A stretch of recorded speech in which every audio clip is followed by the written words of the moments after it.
You already know the offense is completely loaded. You already know Brock Purdy is cooking with Mike Evans, Ricky Pearsall, and Christian Kirk. We are waiting on George Kittle targeting a Week 1 return. And Christian McCaffrey is fully healthy and ready to remind the entire National Football League that he is still the most complete, devastating offensive weapon on the planet. You already know the supporting cast rankings have this squad safely in the top 5 offensively, and that analysts who study this game for a living are using words like terrifying when they describe what Kyle Shanahan is about to put on the field. That conversation is well established, and it is well deserved. But today, we need to talk about the other side of the ball, because the most important San Francisco news of the week did not come from the offensive skill players. It came from the absolute best linebacker in football, a man who has watched this team up close every single day, a leader who has played alongside elite defenders his entire career, and someone who does not hand out compliments carelessly. Fred Warner just told the entire NFC that the San Francisco defense is about to make a massive leap. And when Fred Warner speaks, you listen. Let us start with a quote that should have offensive coordinators around the league putting an asterisk next to the San Francisco game on their calendar. Warner spoke to reporters and named the young players on this defense who he believes are ready to make significant jumps. And the list he gave was not just a polite collection of nice things to say about his teammates. It was a genuine, deeply informed assessment from a player who possesses one of the sharpest eyes for defensive talent in the entire league. The first name Warner mentioned was nickel cornerback Upton Stout. Warner said he loves Stout's game, loves who he is as a personality, and cannot wait to see what the second-year corner does. That is, Fred Warner was never going to oversell anything, going completely out of his way to specifically call out a player and say he expects big things.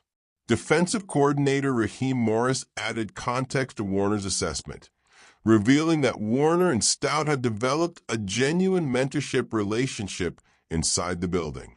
Morris explained that Stout has such a serious, focused demeanor that he picks up everything from Warner. He is absorbing the way Warner thinks, how he prepares, and how he executes at every single turn. When your future Hall of Fame linebacker is personally mentoring your second-year nickel corner, and your defensive coordinator is describing that relationship publicly, you have a player who is about to make a very significant developmental jump. Stout's numbers by conventional grading metrics last year were not spectacular. An overall grade of 62, a coverage grade of 58.1. The box score numbers were modest, but the eye test told a completely different story. And Warner and Morris have been watching that eye test play out every single day in practice and on the game field. Stout is physical, smart, and has elite spatial awareness for a young player. He had 5 pass breakups, a forced fumble, and a sack against the New Orleans Saints. He was getting better every single week as the season progressed, learning how to calibrate his physicality to avoid flags while still completely winning his matchups. Morris described how Stout's serious demeanor and constant proximity to Warner means he is picking up everything from Fred, both in terms of on-field technique and overall approach to the position. In year 2, operating in the exact same system, with Warner's direct coaching influence accelerating his development, Stout could genuinely be one of the most underrated breakout candidates in the entire conference. Then Warner turned his attention to the defensive line. And this is where things get genuinely exciting. He called Alfred Collins, C.J. West, and Michael Williams a three-headed monster along the defensive interior. A three-headed monster coming directly from Fred Warner about players who spent much of last season developing in relative obscurity without the benefit of flashy sack totals or big highlight moments. Let us break down why that description from this specific source matters enormously. During the time Michael Williams was active in last season's lineup, the interior defense held opposing offenses to a 42% success rate and just a 4.9% explosive run rate. When Williams was injured and forced off the field, those numbers collapsed completely to a 52.9% success rate and an 11.8% explosive run rate. That swing from 42% to 52.9% in success rate, and from 4.9% to 11.8% in explosive run rate, is absolutely enormous. It is a statistical difference between a highly functional competitive run defense and a unit that is getting exploited repeatedly in the ground game. And it happened without Williams on the field. Now imagine a fully healthy Williams in year 2 of his development, with a full off-season of training and recovery behind him, and the mindset that Warner specifically called out as being exceptional right now. Warner said Williams' mental approach, the way he looks heading into this season, convinces him the defender is going to be great when he hits the field. That is a deeply meaningful statement about a player whose impact on this defense was felt most acutely by his absence. Before we move deeper into this terrifying defensive line transformation, I want to take a quick moment to talk to all of you watching right now. We've put an incredible amount of hard work, sleepless nights, and pure dedication into producing deep dive documentaries like this to bring you the absolute truth about your favorite team. We are trying to build something truly special here, and every single subscription equals a massive wave of motivation for us to keep pushing the limits. If you're enjoying the breakdown so far, please take a second to hit that subscribe button, smash the like button, share this video with your fellow fans, and leave a comment down below. Let us grow this incredible community together. Now let's get right back into how this defensive front is unlocking its true potential. Collins and West also proved themselves as genuine run-stopping anchors last season. These are players capable of taking on double teams and holding their ground in a way that gives linebackers and edge rushers the clean, clear angles they need to fly down and make plays. Warner called all 3 of those young linemen candidates to take massive next steps. And then the front office went out and added Osa Odighizuwa to play alongside all of them. And that is where this defense potentially transforms from good to genuinely dangerous. Defensive line coach Chris Krummelschmidt revealed that Odighizuwa's 52 pressures for Dallas last season nearly matched the cumulative pressure production of all San Francisco defensive tackles combined. Think about that for a second.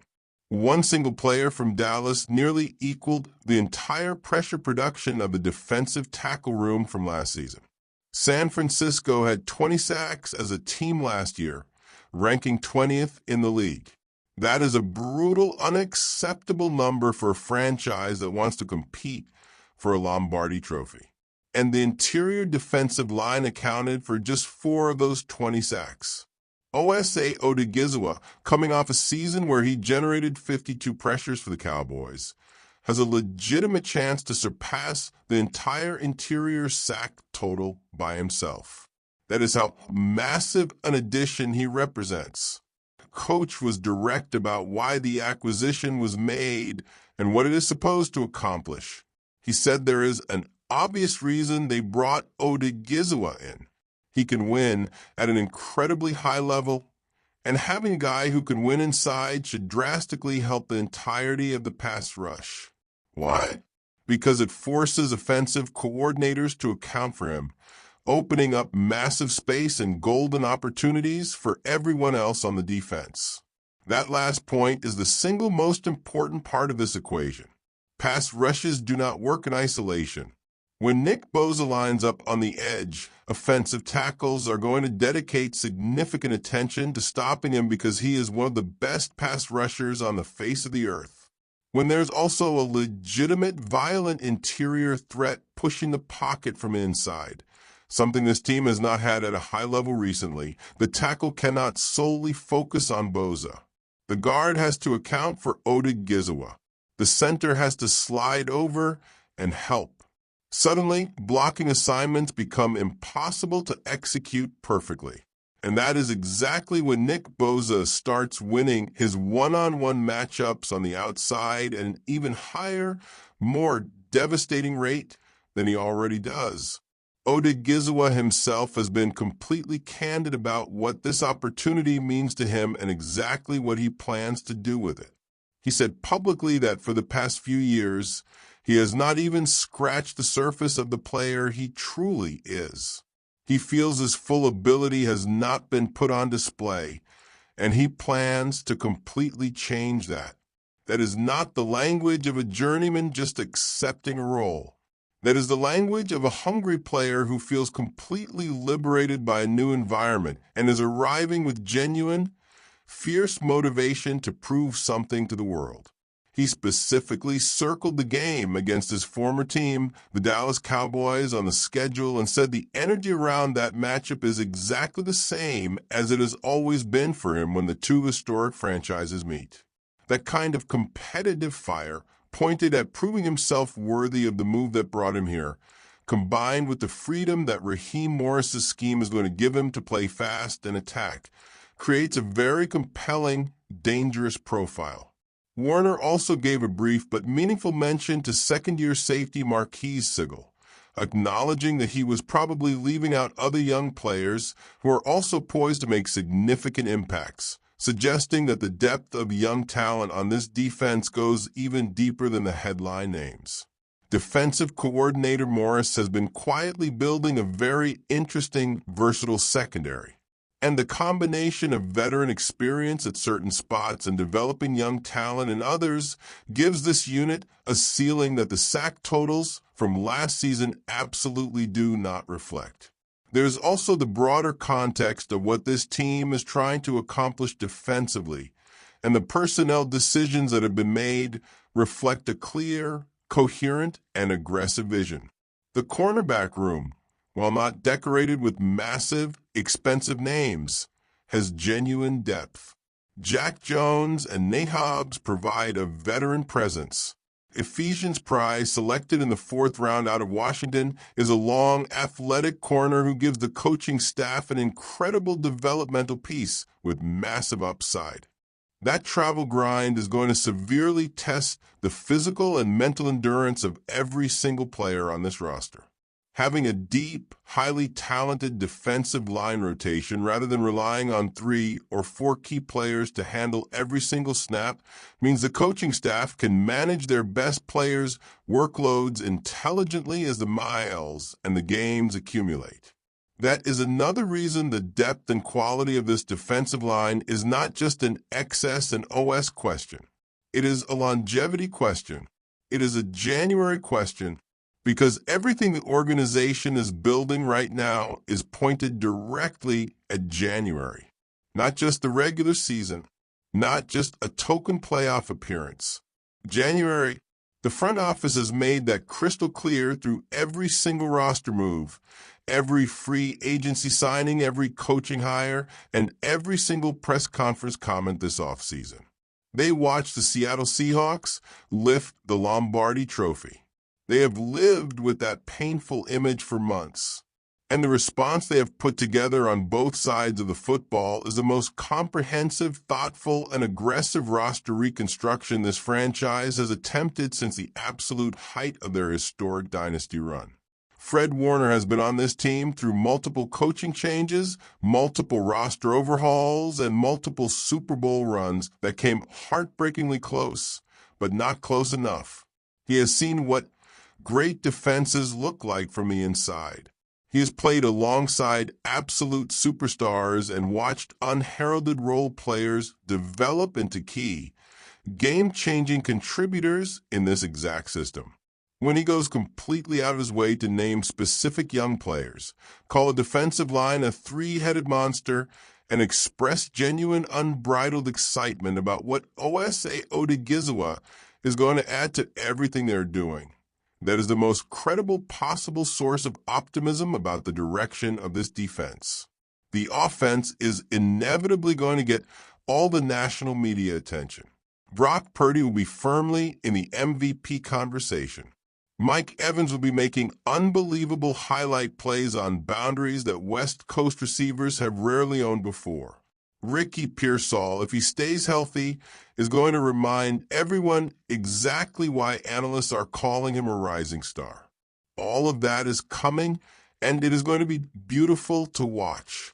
But this defense, led by Fred Warner, anchored by Odigizwa and the three-headed interior monster, with Stout making his explosive second-year leap and Nick Bosa operating opposite a legitimate, terrifying interior pass-rushing threat for the first time in years, is going to be a very different and far more dangerous unit than the defense that finished near the bottom of the league in sacks just 12 months ago. Before we wrap up today's documentary, I want to extend one final, heartfelt thank you to everyone watching. The dedication it takes to break down film, analyze these stats, and script these videos is a true labor of love, and we could not do it without our incredible community. If you haven't already, please hit that subscribe button right now. Your support is the fuel that keeps this channel alive and allows us to keep delivering the deep dive content you love. Drop a like, share this video with your friends, and make sure your notifications are turned on. Faithful, it is time to sound off in the comments, and we want your real, unfiltered answers. How excited are you about Osa Odigizwa completely changing the equation for this pass rush? Do you truly believe in Upton Stout making the kind of massive second-year leap that Fred Warner is predicting? And is this the most complete roster top to bottom, offense and defense combined, that we have seen since the dynasty years? Drop everything you have got in the comment section right now. Hit that like button, subscribe to NFL Focus, because this team is about to do something truly legendary, and you do not want to miss a single second of the journey. Let us go, Niners!